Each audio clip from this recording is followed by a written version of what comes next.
नमस्कार मित्रों, मैं हूं आपका मित्र उमेश महादोशी। अभिराम बाड़ी के मंच पर आपका हार्दिक स्वागत है। समकालीन लोककथा स्वर्ण जयंती आयोजन की आभासी यात्रा में हम प्रस्तुत करते हैं कार्यक्रम स्वर्ण जयंती लोककथाएं, यानी समकालीन लोककथा की 50 वर्षीय सृजन यात्रा और उसके परिणाम को प्रतिबिंबित करती लोककथाएं। इन लोककथाओं में समकालीन लोककथा की सभी पीढ़ियों का प्रतिनिधित्व शामिल है।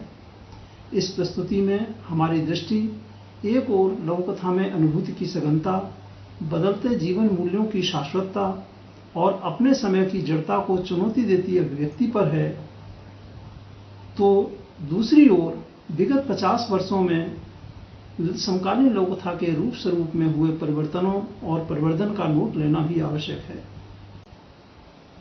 इस कार्यक्रम के तहत प्रत्येक रविवार को 2 लोककथाएं प्रस्तुत की जा रही हैं। निर्धारित समय वही है, शाम 4 से 5 बजे के मध्य। उपलब्ध समय और प्रस्तुति की सीमाओं के दृष्टिगत हमने लोककथाओं का चयन अभिराम साहित्यिकी के समकालीन लोककथा स्वर्ण जयंती विशेषांकों से किया है। हम सब जानते ही हैं कि इन विशेषांकों का संपादन वरिष्ठ लोककथाकार आदरणीय डॉक्टर बलराम अग्रवाल जी के द्वारा किया जा रहा है।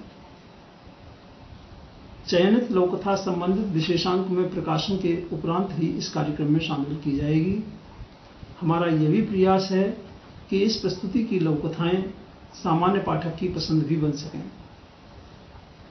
तो आइए हम सब आनंद लेते हैं समकालीन लोककथा स्वर्ण जयंती आयोजन का और सुनते हैं आज की प्रस्तुति में 2 स्वर्ण जयंती लोककथाएं।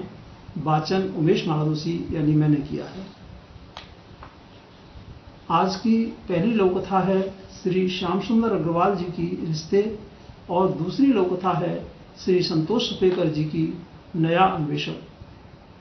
दोनों लोककथाएं अभिराम साहित्यिकी के जनवरी-मार्च 2021 अंक में शामिल हैं। तो पहले प्रस्तुत है वरिष्ठ लोककथाकार आदरणीय श्री श्याम सुंदर अग्रवाल जी की लोककथा रिश्ते। सरिता दीदी का फोन था, दोपहर बाद आ रही हैं। कृष्णा ने सूचना दी। किस लिए? कुछ कह रही थी क्या? राजेश ने पूछा। बधाई दे रही थी, कृष्णा ने बताया।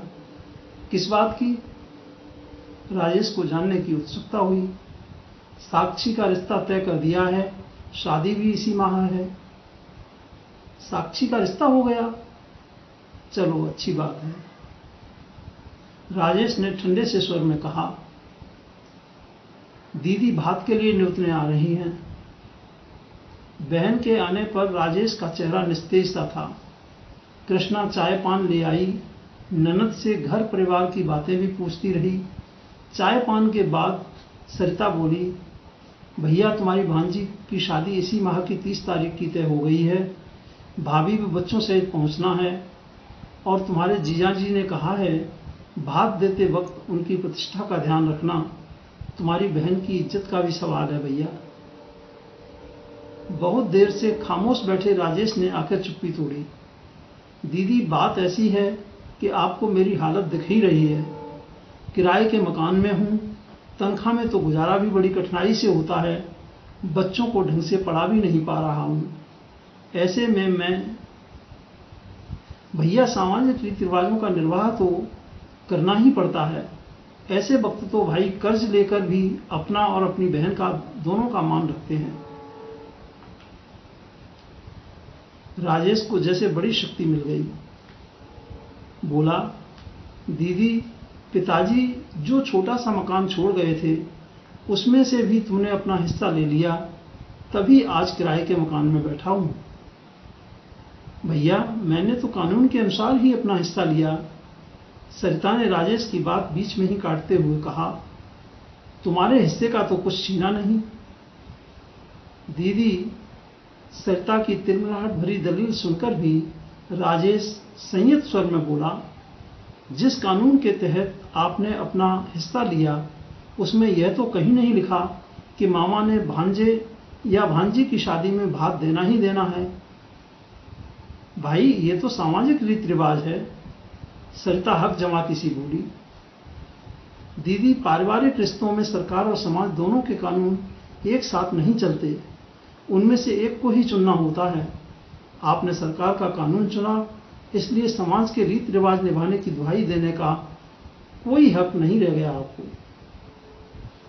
सरिता कुछ देर सोचती सन्न सी बैठी रही, फिर हताश होकर उठकर चल दी। तो यह थी श्याम सुंदर अग्रवाल जी की लोककथा रिश्ते।